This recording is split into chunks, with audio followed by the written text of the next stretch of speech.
Saudara, kita semua pasti tahu karakter-karakter dari Bapa di surga. We weten allemaal over de karakter van onze Vader in de hemel.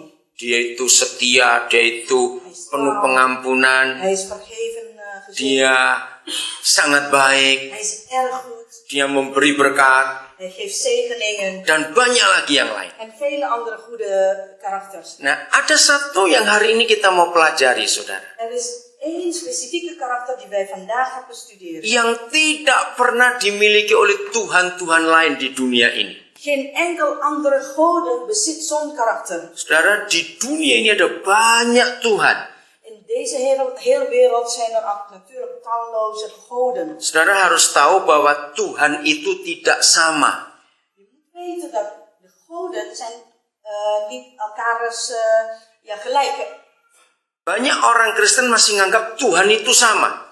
Vele christenen denken dat alle goden zijn toch hetzelfde. Tidak, mereka beda. Nee, ze zijn toch anders. Dari mana kita tahu kalau mereka beda? Hoe weten wij dat er toch verschillen zijn? Dari kitab suci masing-masing agama. Van de Bijbel van elke religie. Ya. Saudara, contohnya Tuhannya orang Hindu Dus de God van de Hindoes, itu berfirman, die geeft het woord manusia itu dibagi kasta-kasta, kelas-kelas itu. dat de mensen verdeeld zijn onder de kasten. Betul? Klopt dat of niet? Nah, itu Hindu. Dat zijn de Hindoe-systeem. Tuhannya orang Buddha berfirman, De God van de Boeddhisten kalau kamu berbuat baik, zegt dat als je iets goed doet, maka nanti di kehidupan yang berikut ada reinkarnasi. dan is er een vervolg reïncarnatie. Jadi semuanya tergantung dari kita. Dus alles is afhankelijk van ons. Kita bisa baik atau tidak.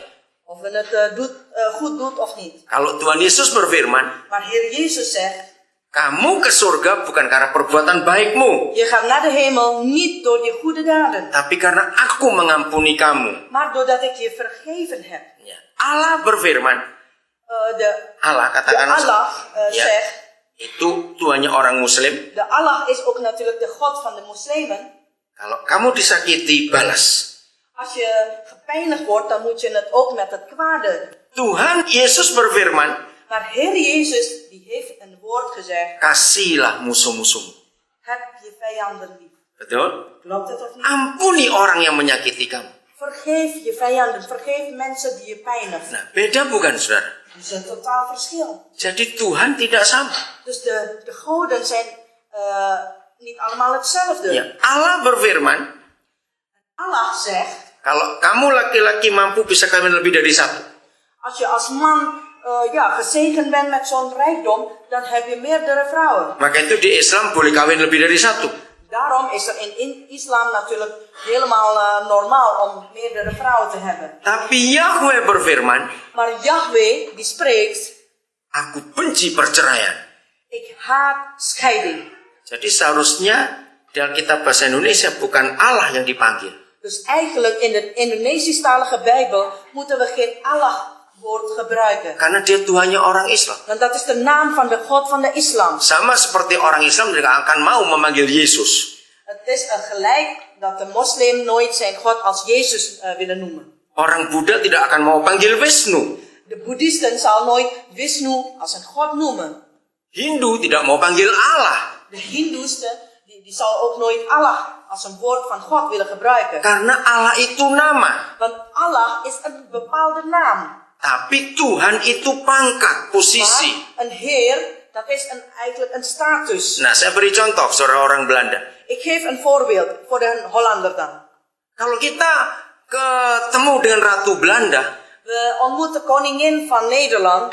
boleh nggak kita menyapa dengan Koningin Elizabeth?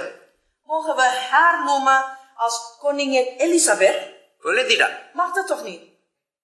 Walaupun Ratu Elizabeth itu ratu, Ook al is koningin Elisabeth ook een koningin. tapi dia Ratu Inggris. Maar de koningin van Engeland. Kalau kita orang Indonesia, En wij als Indonesiër, kita tidak bisa memanggil Presiden Indonesia Barack Obama. we kunnen de Indonesische president niet Barack Obama noemen. Walaupun Barack Obama itu presiden. Ook al is de status van Barack Obama ook even als een president. Nah, Allah itu Tuhan Dus Allah is een Heer bagi orang Islam. voor de moslim. Wisnu itu Tuhan Vishnu is ook een Heer bagi orang Hindu. voor de Hindoesten. Yesus itu Tuhan Jezus is Heer buat orang Kristen. voor christenen. Nah, sekarang saudara harus bedakan antara nama dengan pangkat. Dus je moet een verschil maken tussen de naam en de status. Nah, mengapa di Alkitab bahasa Indonesia ada nama Allah? Waarom staat er overal in de Indonesisch-talige Bijbel Allah als woord genoemd? Pada tahun 1708, kok tidak salah, pokoknya awal abad 18, saudara. Ongeveer in het jaar 1708 Pertama kali ada Alkitab diterjemahkan dalam bahasa Melayu. was het voor het eerst dat de Bijbel vertaald wordt in de Maleis. Dulu belum ada bahasa Indonesia. Toen was er nog geen bahasa Indonesia. Nah, kita bersyukur pada orang Belanda. Wij zijn de Nederlander dankbaar, Karena misionaris Belanda yang pertama kali menerjemahkan Alkitab dalam bahasa Melayu. want dat zijn de Nederlandse missionarissen die voor het eerst de Bijbel vertaald heeft naar het Maleis. Saya lupa namanya antara Klinkert atau Bode. Saya lupa yang mana itu. Ik vergeet of het de Klinkert of Bode. Saya bisa lihat di Google. Itu dimasukkan Maar eerst secara. bij Google. Nah, ketika orang Belanda ini menerjemahkan Alkitab bahasa Melayu, Toen ze bezig zijn om te vertalen naar het Maleis, sama seperti semua penerjemah Alkitab di dunia, harus ada orang lokal yang mendampingi. dan moeten ze vergezeld worden door een native speaker.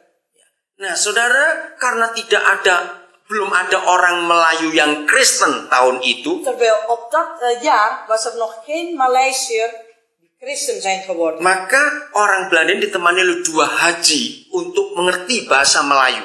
Dus deze Nederlandse missionaris werd vergezeld door 2 hajj om de Bijbel te vertalen. Jadi banyak kata-kata dalam bahasa Belanda, apa bahasa Melayunya haji itu yang menolong.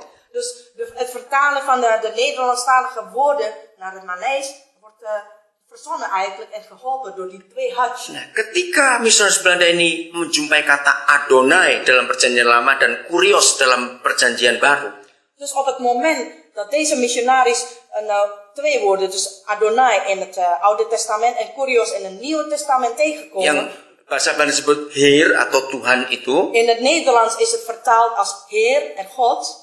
saudara, bingung mereka, ini terjemahnya apa? Dat was een verwarring voor hen. Karena- Dat is de vertaling. Karena dalam bahasa Melayu tidak ada kata Tuhan.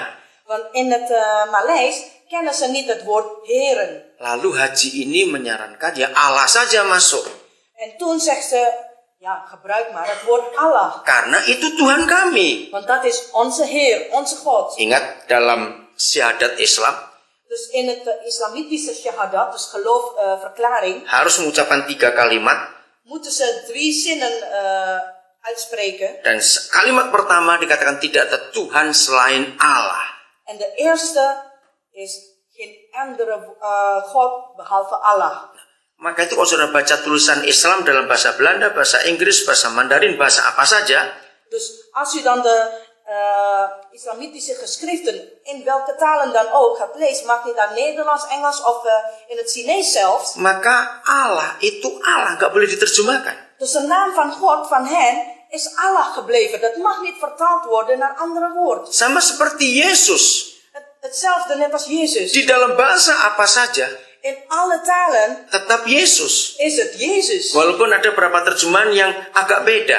Enkele vertalingen zijn iets anders. Kenapa nama tidak boleh diterjemahkan? Waarom mogen de namen niet vertaald worden? Ya karena itu karakternya, itu nama, Want tidak bisa. dat is zijn naam, zijn karakter ook. Ya, misalnya kita di Jawa kenal ada orang namanya Pak Kemis. Bijvoorbeeld op Java-eiland zijn er heel veel mannen Kemis genoemd. Meneer Kemis. Ya, orang nggak mungkin kalau dia pindah ke Belanda jadi warga negara Belanda jadi meneer Donderdag. In Nederland wordt zijn naam toch niet vertaald naar meneer Donderdag, want dat is de betekenis van zijn naam. Walaupun Kemis itu Donderdag, Ook als betekenis hetzelfde.